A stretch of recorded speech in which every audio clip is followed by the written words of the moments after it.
ব্রাজিলের জন্য অবশ্যই কষ্ট থাকবে, কারণ আমাদের প্রতিপক্ষ দল বলতে একটা আমরা সবসময় ব্রাজিলকেই মনে করি, অন্য কাউরে মনে করি না। তো যতই ট্রোল করি না কেন, আমরা আসলে চাইছিলাম যেদিন ব্রাজিল হেরে যায় আমরাও কষ্ট পাইছি, আমরা চাইছিলাম যে ব্রাজিলের সঙ্গে আমাদের একটা ম্যাচ করুক, ঠিক আছে।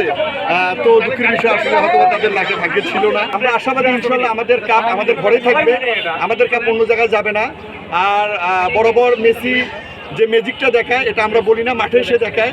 অনেকে অনেক ধরনের কথা বলবো, অনেক ট্রোল করবো, আমরা এটা বলবো না, আমরা মাঠে আমাদের খেলা দেখে দেবো ইনশাল্লাহ। আর আমার ছেলে ও আগে থেকে আর্জেন্টিনার ফ্যান, এই যে টুইস্টার এখনো গেঞ্জিতে আছে, এমন না যে সে আর্জেন্টিনা কাপ নেওয়ার পর সে আর্জেন্টিনার ফ্যান, সে ছোটবেলা থেকে আর্জেন্টিনার ফ্যান। কি আর্জেন্টিনার ফ্যান না তুমি? আর্জেন্টিনা ফ্যান, বলো কোন দলে সাপোর্ট করো তুমি? এবারকার জয়টা হবে আমাদের, আর সবচেয়ে আর আমাদের গোল মেসির সবচেয়ে বেশি গোল হবে এবারকার এই মেসি।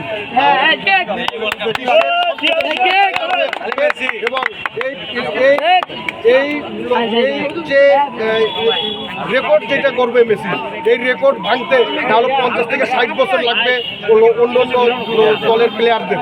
আমি একজন ব্রাজিল সাপোর্ট করি, তারপরে অভিনন্দন জানাই আর্জেন্টিনাকে। আসলে বাংলাদেশে মানে আর্জেন্টিনার ব্রাজিল নিয়ে কিন্তু আসলে খেলার সামগ্রী হয়, আর ব্রাজিল আর্জেন্টিনা নিয়ে বিতর্ক থাকে। আসলে একটা ব্রাজিল দল নেই জন্য আমি যে ব্রাজিল সাপোর্ট করি বা বলবো যে আর্জেন্টিনা খেলা তা না। আসলে আমারও পছন্দের প্লেয়ার আছে যে আর্জেন্টিনা, সেটা হচ্ছে আমার যাকে বলা হয় সাইলেন্ট প্লেয়ার, তার নাম হচ্ছে ডি মারিয়া।